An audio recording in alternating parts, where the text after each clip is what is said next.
आपण इंस्टाग्रामवर reel scroll करत असताना एक काळी मांजर आडवी जावी तशी एक रील आपल्या फीडवर येते।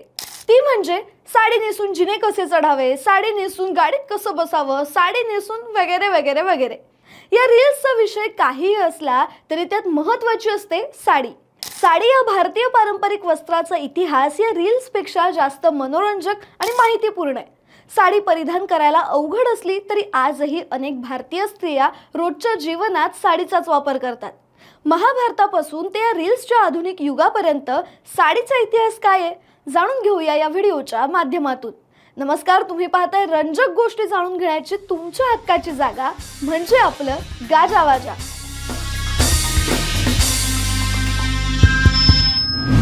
तर मंडळी, एखाद्या गोष्टीबद्दल लोकांची मतं वेगवेगळी असतात। एकाच गोष्टीबद्दल कथा सुद्धा वेगवेगळ्या असू शकतात।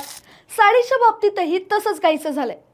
सगळ्यात आधी बघायचं झालं तर महाभारतात साडीचा उल्लेख आढळतो। पूर्वीच्या काळी पुरुष आणि स्त्रिया शरीराच्या कमरेपासून खालच्या भागात एक लहान कापड गुंडाळत असत, ज्याला आज आपण धोती किंवा धोतर म्हणतो। हेच साड्यांचे सर्वात जुने पुरावे सिंधू संस्कृतीत सापडतात, जे इसवी सन पूर्व 3300 ते 1300 वर्ष जुने। त्या काळात साडी ही फक्त कमरेभोवती गुंडाळली जायची आणि शरीराचा वरचा भाग स्त्री पुरुष दोघेही उघडत सोडत असत। तर असं सुद्धा मानले जातं की साडी आपल्याकडे ग्रीकांकडून आली। पुरातन ग्रीक मूर्त्या आणि चित्र पाहिल्यावर हे लक्षात येतं की त्या काळी ते लोक लांबच लांब वस्त्र शरीराभोवती गुंडाळून त्याचं एक टोक खांद्यावर सोडून देत असत। साडी हा शब्द शाटिका या संस्कृत शब्दापासून आलाय, ज्याचा अर्थ कापडाचा पट्टा असा आहे, ज्याचा उल्लेख बौद्ध साहित्यामध्ये महिलांचं वस्त्र म्हणून करण्यात आलाय। यजुर्वेदात आणि ऋग्वेदात सुद्धा साड्यांचा उल्लेख आढळतो। नंतर बदलत जाणाऱ्या सत्तेनुसार आणि काळानुसार साड्यांची फॅशन आणि साडी परिधान करण्याची स्टाईल बदलत गेली। आर्य जेव्हा भारतात आले तेव्हा त्यांच्या सोबत एक शब्द सुद्धा भारतात आला, तो म्हणजे वस्त्र। जेव्हा ते दक्षिण भारताकडे गेले तेव्हा त्यांनी कपड्याला कमरेभोवती बांधण्याची शैली स्वीकारली। या कालखंडातच रंगीबेरंगी रंगांनी सजवलेल्या साड्यांचा वापर सुरू झाला आणि कापडावर वनस्पतींच्या रंगाचा वापर लोकप्रिय झाला। महिलांनी साड्या नेसण्यास सुरुवात केली आणि त्या साड्यांवर भरतकाम आणि नक्षीकाम करण्याची सुरुवात झाली। त्यानंतर राजघराण्यातील स्त्रियांनी साड्यांवर मणी आणि रत्नांचा वापर करायला सुरुवात केली। त्याचा प्रभाव असा पडला की तो आजच्या काळातील साड्यांवर सुद्धा अजूनही दिसून येतो।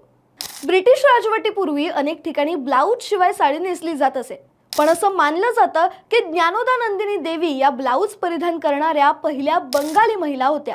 ज्ञानोदा नंदिनी या रवींद्रनाथ टागोर यांचे भाऊ सत्येंद्रनाथ टागोर यांच्या पत्नी आणि समाज सुधारक होत्या। ज्ञानोदा नंदिनी सरकारी नोकरीत असलेल्या पतीबरोबर 1870च्या दरम्यान बॉम्बेला म्हणजेच आत्ताच्या मुंबईला आल्या। त्यावेळी त्या पारशी पद्धतीची साडी नेसायला शिकल्या। मग पुन्हा कोलकात्याला परतल्यावर त्यांनी पेटीकोट आणि केमीज ब्लाऊज तसंच जॅकेटसह साडी नेसण्याची ही पद्धत शिकवण्यास तयार असल्याचं अनेक महिलांना सांगितलं, कारण त्या काळी बंगाली स्त्रियांमध्ये साडी नेसण्याची पद्धत ही बाहेर फिरताना फारशी योग्य समजली जात नव्हती। म्हणून त्यांच्या या साडी नेसण्याच्या पद्धतीकडे महिलाही आकर्षित झाल्या। काळासोबत भारतीय पोशाख आणि वस्त्रांमध्ये बदल होत गेले। काही पोशाख तर नामशेष सुद्धा झाले, पण साडी हे वस्त्र आजही टिकून आहे। आज वेगवेगळ्या पद्धतीच्या साड्या मार्केटमध्ये उपलब्ध आहेत। साडी नेसण्याचे 80 पेक्षा जास्त प्रकार सुद्धा नोंदवले गेलेत। आज भारतीय संस्कृतीचे सार आणि आधुनिक ट्रेंड या दोघांना सोबत घेऊन साडी जागतिक फॅशनवर प्रभाव टाकते, एवढं मात्र नक्की। अशाच रंजक गोष्टी जाणून घेण्यासाठी गाजावाजाला लाईक, शेअर, फॉलो आणि सबस्क्राईब करायला विसरू नका।